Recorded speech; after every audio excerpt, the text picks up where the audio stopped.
বাংলাদেশের বাজার চান এই বাজার 200-1500 টিয়ালে বাজারে যাইছেন বাজার কি আনছে ইফতারে ফল ফ্রুট নখাইলে তো বলে ইফতার হয় না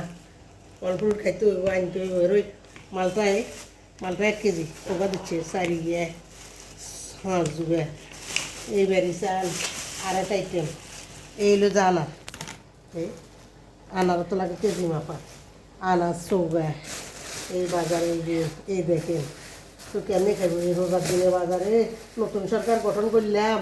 বাজারটার দাম কমবো এখানে খাবার সুবিধা আমু রোজার মাসে খামুরে খামু ওই খাবার তো কিছু দেয় না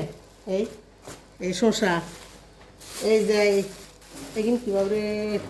কী বাজার রে এইগুলো হইলো যায়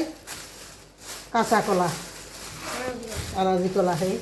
এগুলো মাছ দিয়ে রান্ধুম এই বাজার এই শাক পালং শাক ধনিয়া পাতা এই বাজারে গিয়ে দেখছেন নি তো কি দাম সরকারের বড্ডি বেশি বুঝিয়ে এই বাজার থেকে লাই কথা নি কনে গিয়ে তো কেন এই বাজারে গিয়ে প্রিয় প্রিয় আল্লাহ হাফেজ। সাবা